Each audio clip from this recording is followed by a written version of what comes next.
Bon Brian, d'abord ce qu'on voulait savoir, on va inévitablement revenir quand même sur ce qui s'est passé en début de stage, puisque ça a été la mauvaise nouvelle, en tout cas la mauvaise nouvelle qui a été officialisée. D'abord ça a été quoi maintenant, une réaction un petit peu à froid on va dire? Ouais, c'est sûr que là, c'est mieux d'en parler maintenant directement. J'avais beaucoup d'appels de journalistes et c'était pas facile de parler de la chose ou de m'exprimer vraiment sur le sujet en profondeur. Bien évidemment, je suis très très déçu. Jérôme était très touché et très déçu aussi de cette annonce.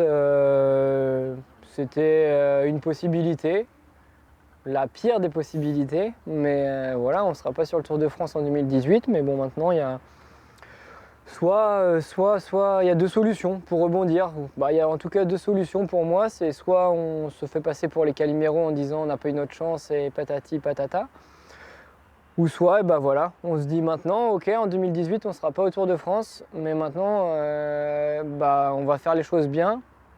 On va prouver qu'on avait notre place et qu'on sera obligatoirement, on devrait être obligatoirement présent sur le Tour de France 2019. Et voilà, avec le recul, il y a beaucoup d'autres courses aussi tout au long de la saison. L'équipe a fait, suite à cette mauvaise nouvelle et cette décision, a fait aussi beaucoup d'autres demandes de courses pour étoffer notre calendrier, essayer voilà, de taper et de courir au plus haut niveau. C'est ce que je veux et dont je suis demandeur. Donc voilà, je pense que c'est ça comment dire, bah, l'état d'esprit qu'il faut avoir pour rebondir suite à cette annonce. Qu'est-ce qui est le plus frustrant finalement Brian? C'est le fond ou la forme de la décision? Le plus frustrant, c'est ce que j'ai pu évoquer aussi sur mes réseaux sociaux à chaud directement, c'est de ne pas pouvoir pu mettre un dossard pour prouver qu'on avait notre place. Après, avec le recul, je pense que la décision était déjà prise en fait. On n'a jamais eu notre chance. C'était sur la saison 2017 que ASO portait son jugement pour les sélections. Et du coup, là, 2017, on n'était pas encore existant. Donc voilà, c'était soit une petite déception, on aurait pu nous le dire directement, pas nous faire espérer. Et d'un autre côté, ils l'ont dit très tôt aussi, donc ils ne nous font pas espérer trop longtemps. Donc voilà, je pense que c'était comme ça. Ils avaient déjà pris leur décision et maintenant à nous de faire les choses bien pour y être en 2019, même si je le répète, il n'y a pas que le Tour de France dans une saison. Une saison sans Tour de France, c'est une saison avec une saveur différente. Mais voilà, hein, croyez-moi, si je gagne l'Amstel Gold Race ou un Milan-San Remo, bah, ma saison sans Tour de France, ça sera différent, mais ça sera une saison réussie. Quand justement Jérôme Pinault vous a proposé de devenir le leader de cette équipe Vital Concept, il parlait d'un leader sportif, mais quand on apprend ce type de nouvelles, j'imagine qu'il voulait aussi un leader d'équipe en dehors du sportif. C'était quoi votre réaction auprès de vos coéquipiers après cette annonce? Mais il a fallu que je prenne du temps aussi pour digérer personnellement, parce que ça a été un gros coup dur, parce que j'étais venu là pour faire le Tour de France avec Jérôme, avec cette nouvelle équipe. Donc voilà, il y a Kevin Reza qui a pris le relais un peu en tant que capitaine de route directement, en disant aux gars et aux coureurs qu'il ne fallait pas se démobiliser, que c'était un moment difficile, mais que ça allait certainement nous rendre encore plus forts. Ce qui ne nous tue pas nous rend plus forts. Et puis moi, c'est arrivé un peu plus tard suite à l'entraînement vraiment sur les sprints, où j'ai vu vraiment une équipe très soudée, très appliquée sur le travail qu'il y avait à faire, avec beaucoup d'envie, et une équipe qui me faisait toujours confiance, parce que malgré tout, je pense que c'est possible aussi que je paye aussi un petit peu les pots cassés. Je n'ai pas fait le Tour l'an passé, donc avec un Brian Cocard très performant l'an passé sur le Tour de France, ça aurait pu peut-être changer les choses, mais en tout cas, voilà, maintenant, c'est comme ça, les gars me font confiance. Ils avaient vraiment envie de faire les choses bien, ils étaient très appliqués, très forts, très à l'écoute, et ouais, non, je les ai félicités pour leur comportement hier soir, et en leur disant qu'on allait gagner, quoi qu'il arrive. J'en étais persuadé, de grandes courses ensemble en 2019 et en 2018, et voilà, on fera le point fin 2018. Ouais, parce qu'on a senti, on s'est fait la réflexion avec plusieurs personnes présentes, malgré l'annonce le lendemain, les mines n'étaient pas trop déconfites. On aurait pu penser que ça aurait été pire que ça. Et pourtant, aussi bien dans l'hôtel que sur la route, on a senti déjà que bon, il fallait digérer, mais que ça n'avait pas pris tant de temps que ça. Ouais, non, c'est ça. Après, c'est sûr que ça a été plus difficile pour pour une petite partie des coureurs qui sont un peu plus âgés, qui ont déjà goûté au Tour de France, mais il n'y en a pas tant que ça dans l'équipe qui ont participé au Tour de France. Et je suis en chambre avec Quentin Paché qui me disait que voilà, lui, il était certes très déçu parce qu'il ambitionnait d'être au Tour de France en juillet 2018, mais ce qu'il disait, c'est qu'il n'a jamais fait et du coup, il ne sait pas quelle saveur ça a un Tour de France. Et malgré tout, on est très peu dans l'équipe à l'avoir fait. Il y a aussi beaucoup de jeunes qui voilà, n'ambitionnaient pas de faire le Tour de France, en tout cas en 2018. Et donc voilà, je pense que pour eux, ça a été plus facile, plus rapide. Et pour le reste, on a bien discuté ensemble. On s'est retrouvés dans une chambre le soir de l'annonce pour discuter, pour dire ce qu'on avait sur le cœur. Et voilà, comme je disais tout à l'heure, soit on se fait passer pour des caliméros à dire voilà, on n'a pas de chance, on est voilà, on n'a vraiment pas de chance, ou soit bah, on se retrousse les manches et puis on montre en 2019 quel état d'esprit c'est le Vital Concept Cycling Club et quel genre de coureur on est. Et puis voilà, on fera les points fin 2018. Alors justement, vous parliez des séances d'entraînement auxquelles on a pu assister. Ça veut dire aussi que quand on vous a vu faire les sprints, disputer les sprints, on vous a vu aussi avec un sourire. Ça veut dire que ça se passe vraiment bien, vous le sentez bien? Ouais, je le sens vraiment bien. J'ai des coureurs d'expérience à mes côtés. Bert De Becker et Chris Bookmans ont travaillé avec beaucoup de grands sprinteurs et ça rassure aussi un collectif et un effectif d'avoir des coureurs comme ça dans l'enceinte de l'équipe.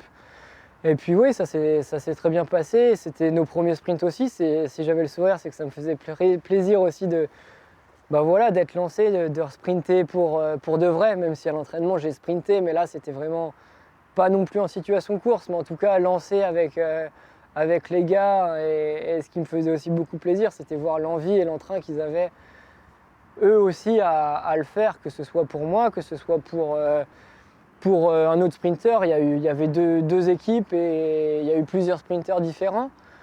Et je pense que c'est ça aussi l'état d'esprit qu'il faut avoir et l'état d'esprit qu'on a, c'est-à-dire qu'on ira sur les courses, comme j'ai pu le dire voilà, dès le début, dès fin 2017, dès les premières réunions avec les journalistes. Mais quoi qu'il arrive, les organisateurs d'équipe peuvent être comment dire, sereines. Si on vient sur une course, on viendra pour la gagner et on fera tout en œuvre pour que ça soit un coureur du Vital Concept Cycling Club qui gagne. Que ce soit moi quand je suis là sur les sprints ou que ce soit avec Lorenzo, Jonas ou Erwan sur d'autres sprints et des sprints de baroudeurs ou des étapes de baroudeurs ou de puncher, on a ce qu'il faut aussi. Certes, on est peut-être un peu fébrile en haute montagne, mais bon, des coureurs capables de gagner en haute montagne dans la saison, il n'y en a pas beaucoup, ça se compte sur les doigts d'une main. Donc voilà, je pense qu'on est très bien armé et on a un très bon état d'esprit et c'est ça qui est formidable et qui fait vraiment plaisir et chaud au cœur d'avoir une équipe soudée comme ça après un premier moment difficile.